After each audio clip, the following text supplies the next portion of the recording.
প্ৰিয় খাদ্য? খাদ্য মোৰ ফুলকবি। কপালে ঘৰে পাইতে কি প্ৰেমৰ শিকাৰ সুমধুৰিতা। আজি মোৰ লগত আছে আমাৰ অসমৰ অতি মৰমৰ অতি জনপ্ৰিয় শিল্পী সান্নিধ্য ভূঞা। সান্নিধ্য ট্ৰেভেলগ উইথ ৰশ্মি তোমাক স্বাগতম জনাইছোঁ। আমাৰ সৌভাগ্য যে সান্নিধ্য আজি আমাৰ ঘৰলৈ আলহী হৈ আহিছে আৰু অকণমান সময় সান্নিধ্যৰ লগত কথা পাতিম। প্ৰথমে সুধিম, তোমাৰ সংগীতৰ যাত্ৰা কেতিয়াৰ পৰা আৰম্ভ হ'ল? মোৰ সংগীতৰ যাত্ৰা একেবাৰে মোৰ শৈশৱ কালৰ পৰাই আৰম্ভ হৈছিলে। দেউতাই মোৰ বৰ্তমান বহুতখিনি গান লিখে।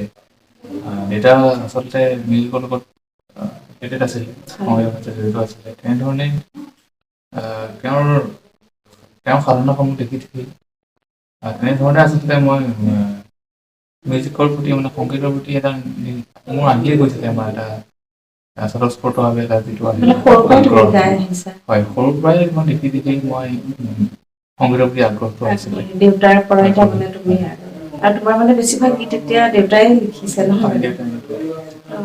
গীতৰ কথা, গীতৰ সুৰ মানে অলপ ব্যতিক্ৰম তোমাৰ, যিটো কাৰণে চাগে তোমাৰ প্ৰতিটো গীতেই আজি ছুপাৰ হিট বুলি ক'ব পাৰি। আৰু তুমি যিটো ব্যৱহাৰ কৰা গীতত EDM আৰু DJ একে নে বস্তুকেইটা? EDMটো হৈছে এটা মিউজিক পেটাৰ্ণ হয়, মিউজিকৰ ইলেক্ট্ৰনিক ডান্স মিউজিক। DJ হৈছে disco jockey. Disco jockey DJ মানে আপোনাৰ দুটা গান বা এনেকে মিক্স কৰি বজোৱা ক্লাবত বা তেনেকুৱা হয়। মানে DJ এজন মানুহ DJ কৰি থকা ডিস্কো জকি তেওঁ। আৰু EDM এটা মিউজিক পেটাৰ্ণ। আৰু তুমি এটা আমাৰ অসমৰ সংগীত জগতত আচলতে তুমি এটা ধাৰাৰ সৃষ্টি কৰিলা EDM ব্যৱহাৰ কৰি পেলাই। আৰু এইটো তুমি প্ৰথম কৰিছা নে তোমাৰ আগতে? EDMটো প্ৰথম মোতকৈ আগত তেনেকুৱাতো কোনোবাই কৰিছে। কিন্তু আমি কৰাটো মানে এতিয়া আৰ্টছনাম বা টম্বই ফাৰ্ষ্ট আমি এনেকে কৰিছোঁ। এইটো ইলেক্ট্ৰনিক পপ বুলি ক'ব পাৰি। ত' আমাৰ এইটো অকণমান ডিফাৰেণ্ট হয়, পাৰ্থক্য আছে তেওঁলোকতকে। কিন্তু প্ৰথমতে আমাতকৈ আগত কৰা আছে। তুমি কেনেকে ভাবি পালা যে এইটো কৰিলে তোমাৰ ইণ্টাৰেষ্টটো মানে কেনেকে আহিলে? মই সৰুৰে পৰা ৱেষ্টাৰ্ণ শুনি খুব ভাল পাওঁ। ৱেষ্টাৰ্ণ যিখিনি EDM আৰ্টিষ্ট আছে তেওঁলোকৰ গীতসমূহ মই অনুসৰণ কৰোঁ আৰু তেওঁলোকৰ মিউজিকখিনি আচলতে মই বেছিকৈ শুনো আৰু ভাবোঁ যে এনেকুৱা মিউজিক যদি মই অসমীয়া ভাষাত সংযোজন কৰিব পাৰোঁ বহুত ভাল লাগিব শুনিবলৈ, থলুৱা গীত সুৰেৰে। আৰু তেনেধৰণে আচলতে আগবাঢ়িলোঁ আৰু তেনেধৰণে প্ৰথম অৱস্থাত লাহে লাহে মানে সহায় পাবলৈ ধৰিলোঁ। প্ৰথম গীত তোমাৰ মোৰ প্ৰথম ৰেকৰ্ডেড গীতটি আছে জীপাল প্ৰথমটো।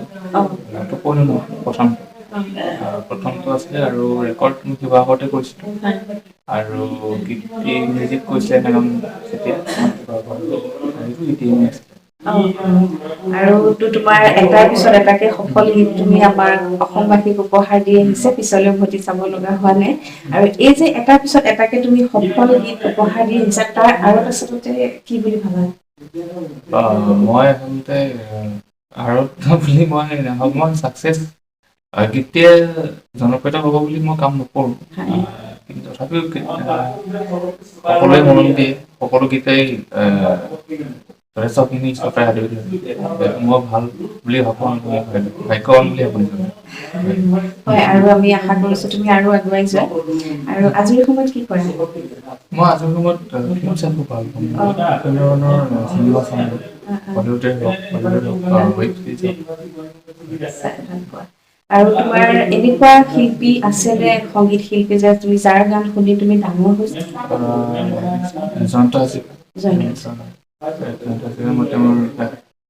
একেবাৰে সৰুৰ পৰা শুনি আহিছোঁ। দেউতাও তেওঁ এগৰাকী দেউতা তেওঁৰ ভক্ত। তেওঁৰ গানখিনি একেবাৰে সৰুৰ পৰাই মই দেউতাই চৰ্চা কৰি থাকে, কীবৰ্ড গাই থাকে। মই তেনেদৰে সৰুৰ পৰাই মাত ফুটাৰ তেনেকুৱা বয়সৰ পৰাই তেনেকুৱা হয়। আৰু নিশ্চয়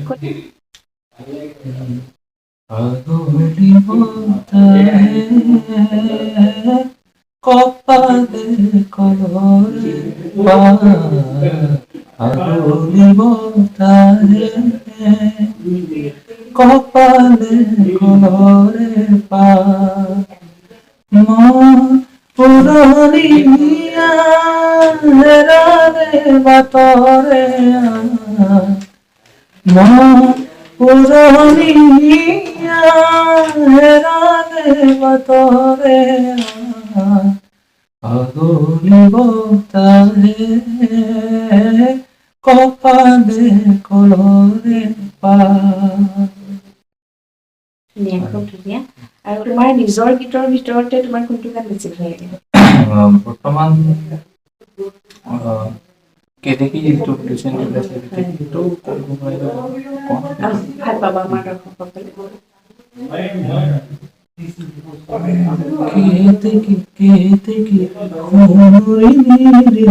প্ৰেমৰ বিষাদ দুদিতা চিনাকি মানুহে চিনাকি নোপোৱা বেদনাৰে গান মোৰ বুকুৰ হেঙম সুৰেৰে বহনা তুমি গোৱা এতিয়া সাৰে গান বুকুৰ হেঙম সুৰেৰে বহনা তুমি গোৱা এতিয়া সাৰে গান।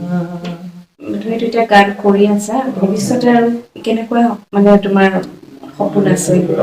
মোৰ ইণ্ডিপেণ্ডেণ্ট আৰ্টিষ্ট হোৱাৰ খুবেই মন আছে, মানে ইণ্ডিপেণ্ডেণ্ট আৰ্টিষ্ট হৈ থকাৰ আৰু লাহে লাহে আমাৰ যেনেকৈ বৰ্তমান অসমীয়া ভাষাত যিখিনি মই গান কৰি আছোঁ বাহিৰৰ পৰা দেশৰ বাহিৰৰ পৰা আচলতে এটা দৰ্শকে মোক মেছেজ দিয়ে, এটা খুব ভাল লাগে আৰু ভাবিছোঁ ইয়াক আৰু অকণমান আৰু অলপ মানে প্ৰমোট কৰোঁ, দেখা যাব। আজিৰ তাৰিখত নিজকে সফল বুলি ভাবানে? 3 বছৰ আগত যেতিয়া গান উলিয়াইছিল নতুন মানে ফাৰ্ষ্ট তাৰ তুলনাত আজি যথেষ্ট আমাৰ দৰ্শকে শ্ৰোতাই আদৰি লৈছে নহয় জানো? আচলতে শালিন্থৰ কণ্ঠই প্ৰতিজন অসমবাসীৰ অন্তৰ চুই গৈছে, হৃদয় জিনিবলৈ সক্ষম হৈছে। তুমি খুব কম সময়ৰ ভিতৰতে তুমি আজি এনেকুৱা সফলতা লাভ কৰিছা। তোমাৰ এই সফলতা আৰু তুমি কি ভাবা? মোৰ প্ৰথমতে দেউতা মাৰ বুলি তাৰপিছত মোৰ বন্ধু তুমি বহুত অনুষ্ঠান কৰিছা নহয় জানো? সেই অনুষ্ঠান কৰাৰ ভিতৰত তোমাৰ মানে এনেকুৱা স্মৰণীয় মুহূৰ্ত আছে নেকি যিটো তোমাৰ সদায় মনত থাকি যাব? ভাল মুমেণ্ট হ'লেও হ'ল। হয়, মই 2019 মোৰ ইউথ ফেষ্টিভেল আছিলে আৰু মই কমাৰ্চ কলেজৰ প্ৰতিনিধিত্ব মানে কমাৰ্চ কলেজৰ প্ৰতিনিধিত্ব কৰিছিলোঁ মই আৰু তাত মোৰ গানটো লাগি আছিলে আৰু তাত মই বহি আছিলোঁ আৰু নাচি আছিলে, কিন্তু মোক কোনো চিনি পোৱা নাছিলে আৰু এনেধৰণে মোক খুন্দিয়াই গৈছিলে মোৰ গানটোতে। সেইটো এটা ফানি মমেণ্ট আৰু তোমাৰে গান লাগি আছে কিন্তু তোমাকে চিনি পোৱা নাই। তোমাৰ প্ৰিয় গায়ক বা গায়িকা? অসমৰ এতিয়া বৰ্তমান জুবিন গাৰ্গ আৰু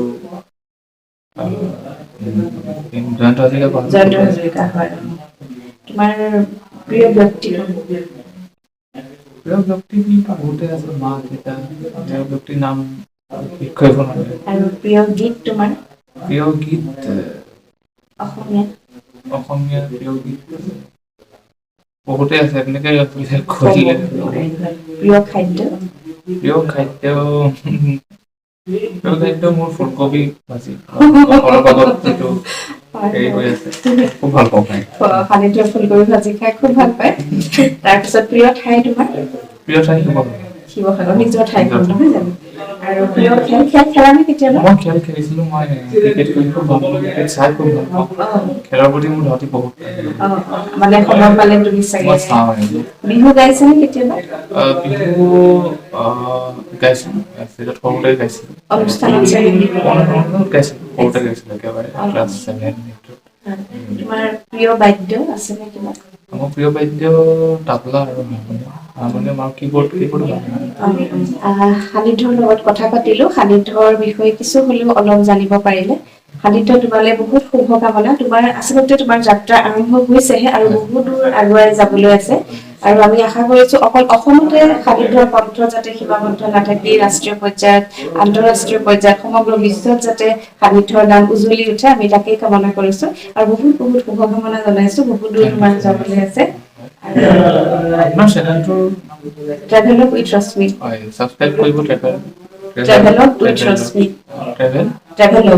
ট্ৰেভেলগ উইথ ৰশ্মি আৰু মই শ্বেয়াৰ কৰিম কমেণ্ট বক্সত আৰু সান্নিধ্যলৈ বহুত বহুত শুভকামনা জনাই আজি ভিডিঅ'টো ইমানতে সামৰিছো ধন্যবাদ